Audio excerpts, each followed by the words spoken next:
if able, please join me in the Pledge of Allegiance. The flag is located in the back.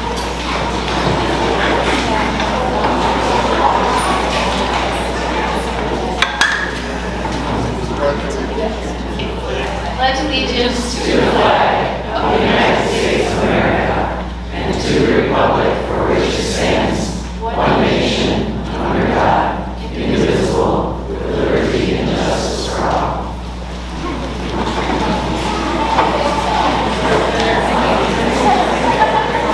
If you are interested in making a comment this evening, please sign up with Dr. Salerno, and please know that we can only address comments that are germane to the meeting's evening agenda. First order of business is that I will accept a motion and a second to approve the agenda. Motion to approve the agenda. Second. Motion by Carly, seconded by Leah to approve the agenda. All those in favor, please raise your hand. And please hold them for just a moment. We have tellers who are going to help count. And then I've got the guys helping with me. It's a fire, you give me the back line.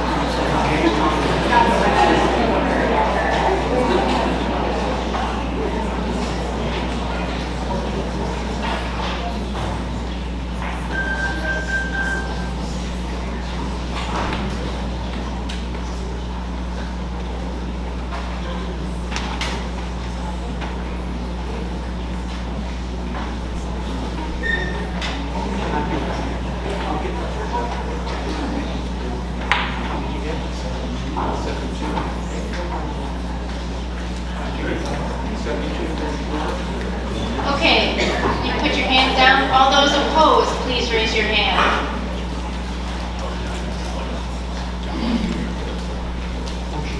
Motion carries. The next motion, or the next order of business is to elect a chairperson. I'll seek a motion in a second. Motion to nominate Jessica Aragoni to serve as the chairperson. Second. I accept the nomination. There is a motion by Carly and a second by Adam. All those in favor, please raise your hand. Again, please leave them up for just a moment so they can count.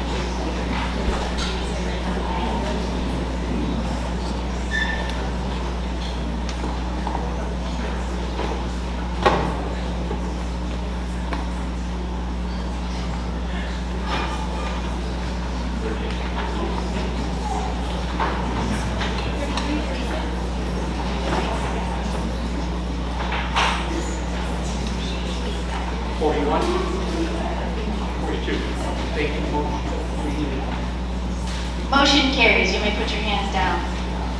My name is Jessica Aragoni. I am currently serving as the board president, and I'm happy to serve as chairman this evening. I would also like to introduce you to Dr. Salerno, our superintendent of schools, Mr. Scott D. Young, our assistant superintendent of business and finance, and Mr. Doug Woody, who is our attorney and serving as our parliamentarian and legal counsel during this evening's meeting. The purpose of this meeting is for electors of the Mount Horeb Area School District to decide on 3 resolutions. A copy of the meeting agenda and proposed resolutions are available in the annual meeting and budget hearing booklet available in the doorway. I believe you also had a QR code and on the district's homepage. Citizens' comments related to the topic of the annual meeting will be allowed. Each person should introduce themselves and state their address. In order to enable everyone to speak, we ask that you hold your comments to 3 minutes. And Dr. Salerno will be kind enough to help me with keeping time. So if you are interested in making any comments, please let Dr. Salerno know.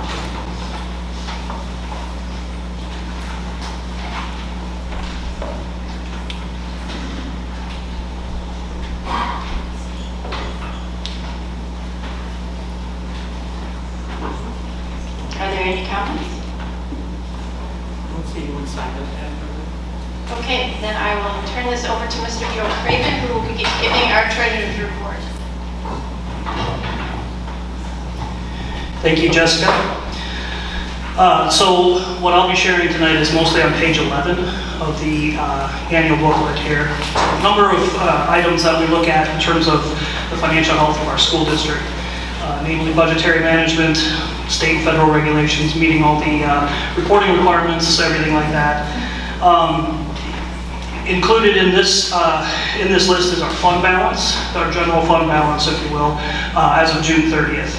That's unaudited at this point, meaning it's been audited. We just haven't received the final report, but that's what we're looking at there. Keep in mind the fund balance is an accounting equation, and it represents assets less liabilities.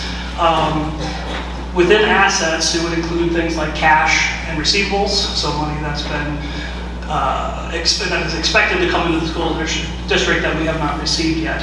Liabilities, of course, would be payroll liabilities, things like that. So that's what the fund balance looks like. The Department of Public Instruction recommends that the district has enough resources to meet cash flow needs each year. That's about all the guidance they give us, but that's the guidance that we have at this point.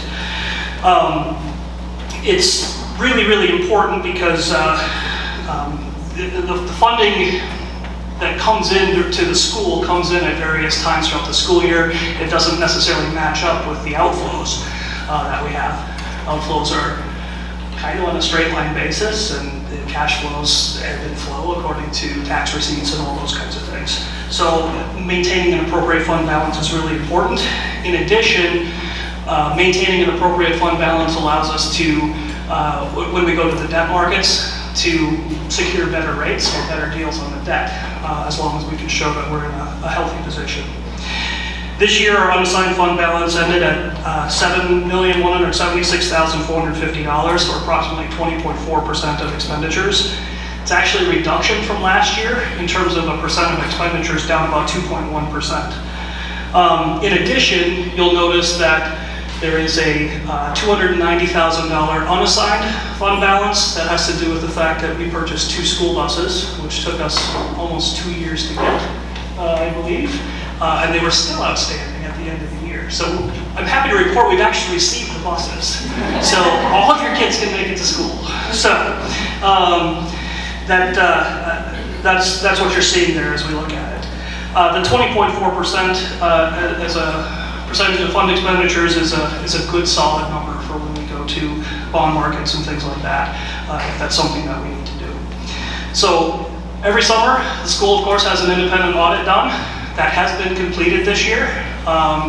And we got rave reviews from the auditors. Our finance department got rave reviews from the auditors, as is to be expected. I just want to make sure I thank everybody involved with the fiscal operations of the district. That team does an exceptional job. In addition to that, just recognizing the District Finance Committee, 23 and 24, Rod Heiss and Jim Myers had joined me on that committee.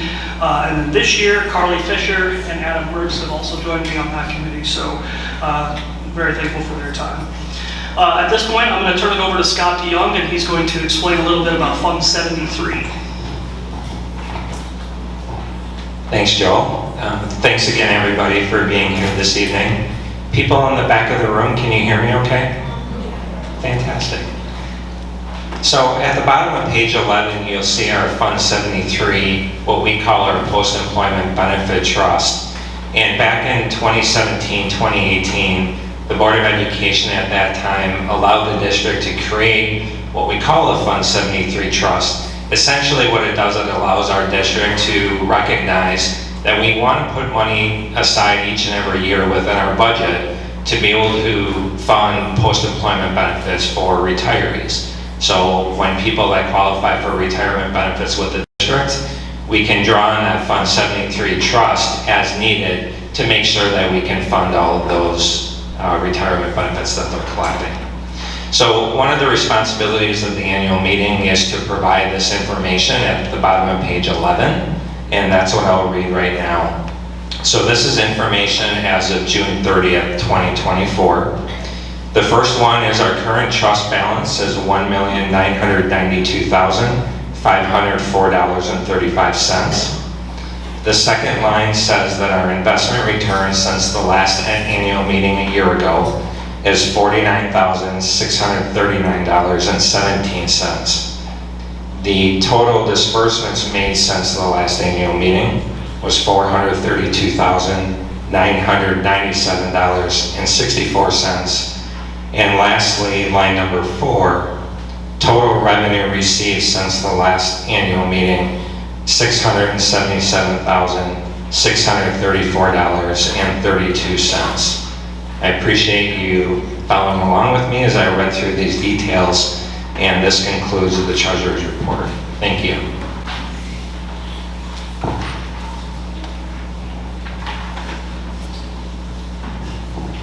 Thank you, Joel and Scott.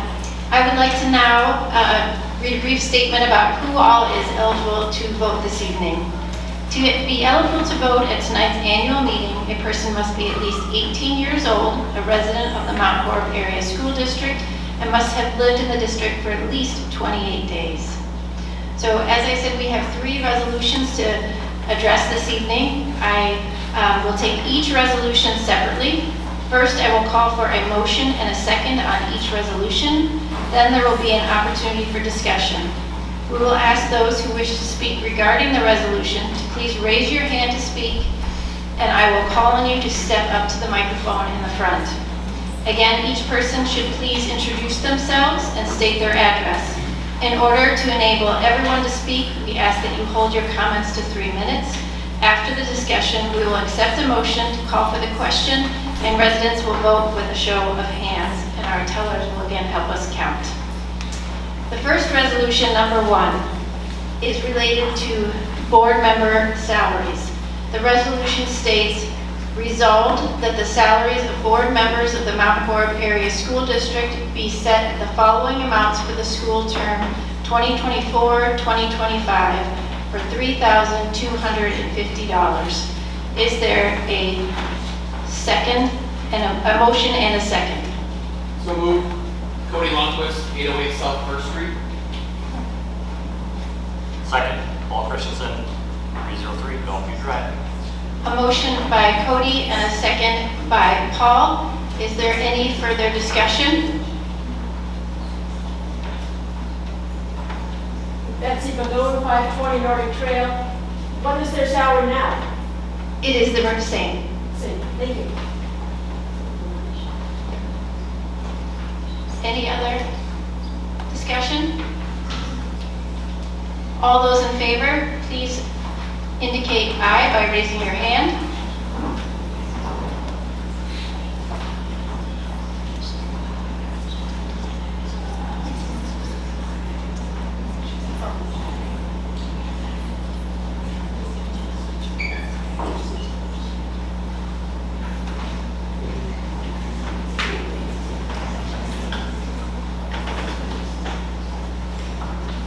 Yell it out. 60. Thank you. 38, 39. Thank you. Thank you. Thank you. Anyone opposed, please raise your hand. The motion carries. Resolution number 2, reimbursement of expenses of board members for travel on behalf of the district. I will read the resolution. Resolved that the Board of Education members shall be reimbursed 67 cents per mile for each special meeting and committee meeting of attendance. In addition, all actual and necessary expenses of all Board of Education members on school business outside the district shall be reimbursed with the mileage at the same rate as established for district employees. Is there a motion and a second? Motion to approve, Lane Eslin, ordinance 17, Green Valley Road. Second, Lisa Corcoran, 1900 Greenwood Drive. Motion by Colleen and a second by Lisa. Is there any further discussion? All those in favor, please raise your hand.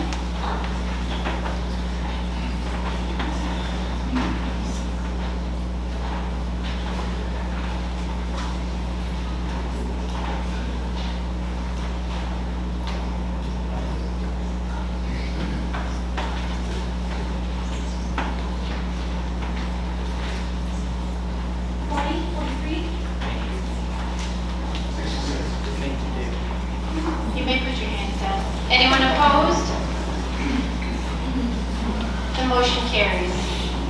Next up, we're going to return to Mr. Scott DeYoung for a presentation of the 24-25 budget.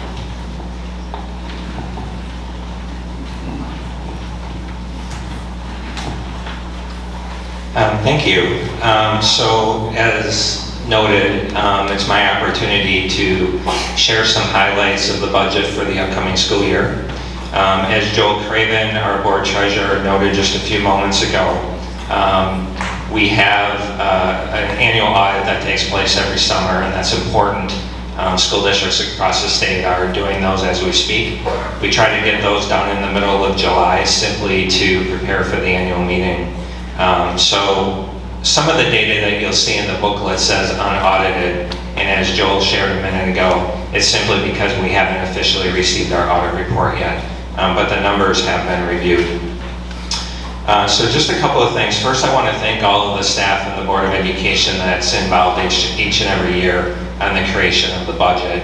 It's quite a task that's taken on both in our buildings and our departments, and it goes all the way up until the Board of Education reviews and approves. So thank you, everybody, and I know many of you sitting in this room.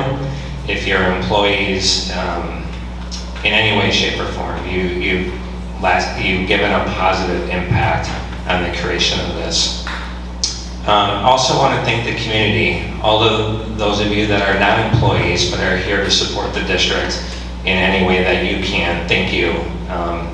Your generous gifts of dollars every year allow us to be able to function and provide a quality education to our students. So thank you so much for your support. So at this point, I'd like to point out just a variety of different pages in the booklet that you received, either that you scanned or that you received in hard copy this evening. And the first section would be pages 13 through 16. I promise I won't read every single line, but I do want to point out some of the major highlights that I think are important for you to know. And so again, I'll pause just for a second, but that's pages 13 through 16. The actual format of the data is actually not something that we came up with. It's a format that's required by the Department of Public Instruction at the state level. And again, it provides 3 years of data. The audited 22-23 data, the unaudited, yet reviewed 23-24 data, and then our upcoming budget, which is the far right-hand column, 24-25. These pages include our general operating fund, which is where the vast majority of our business activity takes place. Most of our personnel are paid through the general operating fund. All of our activities and programming, transportation, buildings and grounds, and so on are all paid out of the general operating fund. We also have things like our special education fund, our food service fund, and even our debt service fund, where we manage our interest and principal payments that we make each year on our debt. Just a few important highlights from the budget for this upcoming school year.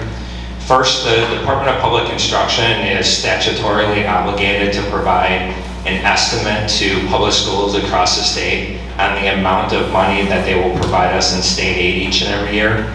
It's a projection on July 1st. We don't actually find out the official state aid amount until October 15th. So that projection on July 1st is really important for us at this point in time. They're projecting an almost $600,000 increase for us in state aid, which is an increase of 3.95% from the previous year. That's significant because that helps our property tax levy, which we'll take a look at in a second. So very positive there. The second item to point out is something called our ESSER funds. If you've heard that acronym, ESSER, it was basically pandemic relief funds that came to public schools around the country, not only during, but also after the pandemic. Those funds, as a grant, there's a number of ESSER grants that we've utilized. Those funds will expire on September 30th. If you've seen things in the newspaper, maybe from some other districts around the state, if they found themselves in a situation where they needed to use the ESSER dollars to balance their budgets, they're facing a fiscal cliff right now because those funds will be exhausted.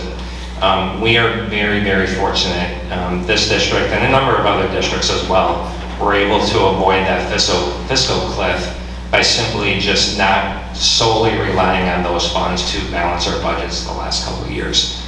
So that is a fantastic item for us. And then the third one is we are approaching the second year of the state biennium budget. So for those of you that follow that, the state budget is reviewed and adopted every 2 years. Because we're approaching, July 1st is the beginning of the second year, so we're already in that. But as we approach the new school year, we are in the second year of that biennium budget. So what that means for us is we have a pretty good sense of funding that we have coming through our revenue limits, with the exception of a couple things, and this is not noteworthy, but it's part of how we do business, is number one, our enrollment. We take enrollments in September of every year. Of course, we're not quite there yet, but that September enrollment data helps us determine our official budget as we navigate into the fall. The second one is, as I mentioned just a minute ago, October 15th is when we find out our official state aid amount, and that's really important to us as well. So a couple items that we know every fall we'll be waiting on, but nevertheless, entering the second year of that biennium budget at least puts to rest some of our wonders in terms of where our budget might be heading. The next area I'd like to take a look at is page 17. Just want to point out page 17. That is our principal and interest payment schedule, otherwise known as our debt schedule. The third item I'd like to point out as we continue on in the booklet is pages 18 and 19. They're simply two pie charts, and it's a way for us to illustrate where our revenue is allocated for the upcoming year in our budget and where our expenditures are allocated. And what you'll see on page 18 for estimated revenues is over 90% of our revenue budget comes from state and local sources. And that simply means mostly property taxes and then all of our state supports. Thanks for bearing with me. Page 19 is our estimated fund 10 expenditures. It's our estimated expenditure budget for the year. And I'm always reminded when I look at this each and every year that goes without saying, we know that we're a service-oriented organization. Nevertheless, when I look at these pie charts, it does remind me that because we're a service business, most of our expenditures come in the form of personnel, and so salary and fringe benefits. And so you'll see that 81% of our budget for the upcoming year will go into personnel. What does that mean in terms of industry standard? Industry standard is usually between like 75 and 85% is where public school districts will see their budgets for personnel. And then the last item that I'd like to point out from a budget point of view is actually the last 3 pages at the end of the booklet. There's an appendix that has a few pages, but simply I'd like to just point out the last 3 pages. The first one would be a page called A3 in the appendix, again A3. And A3 provides a budget levy and enrollment data for the last 7 years, as well as a projection for this upcoming school year. Page A4. Page 4 I find it interesting because what it does is it provides the last few decades worth of financial information, both in state aid, property taxes, and mill rate. And if you look at that top line way at the top, 24-25, you'll see our projection for state aid at just under 15.7 million. But most notably, our projection for our local levy. We're projecting a decrease in our levy of just over $71,000 from last year. So that total levy amount, as you can see, is $18,167,657. And then what does that mean in terms of a mill rate? Last year's mill rate was $8.11. So we're projecting a mill rate for this upcoming year of $8.08. So that's a decrease of 3 cents. And when we say $8.08, what we really mean is $8.08 per $1,000 of equalized property value. And then last but not least, and thanks for bearing with me here, is the last page in the booklet, which is A5. A5 shows our tax levy collection for this past school year. It's important to note that we will be receiving just over $4.8 million on August 20th. And so you might say, well, wait, $4.8 million of last year's levy will receive, a month and a half into our new fiscal year.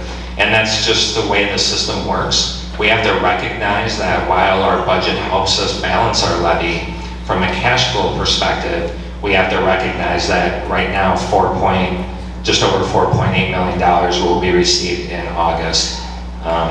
So important for us from an expenditure and cash flow point of view to recognize that.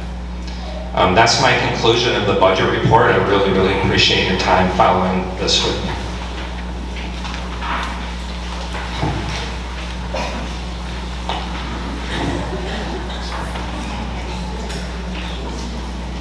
Okay, our final resolution for the evening is adopting the 24-25 tax levy. I will read the resolution now.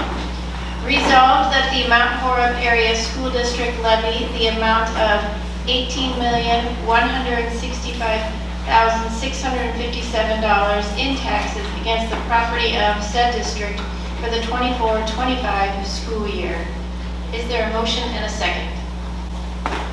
Motion to approve, Lisa Corcoran, 1900 Greenwood Drive. Second, Katie Gannett, 1804 Greenwood Drive. A motion by Alyssa, a second by Katie. Is there any further discussion? All those in favor, please raise your hand.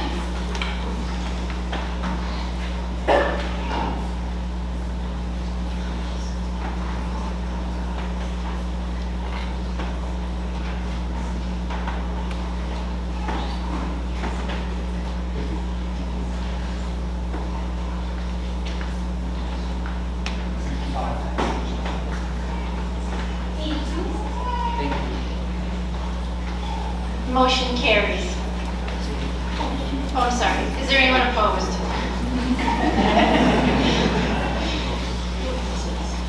Motion carries. The meeting date for our 2025 annual meeting. I will accept a motion and a second to set the date and time for the 2025 annual meeting. In following past practice of the meeting, the second Monday in August next year is August 11th. Is there a motion and a second? Motion by Leah, seconded by Joel. Is there any further discussion? All those in favor, please raise your hand. I don't think we need to count. Is there anyone opposed? Please raise your hand. The motion carries. Is there any other business within the powers of the annual meeting? If not, that concludes our agenda for our business for this evening. I would truly like to thank you all for attending this evening's meeting and will now entertain a motion to adjourn. Second. Motion by Leah and a second by Sarah. All those in favor, please say aye and raise your hand.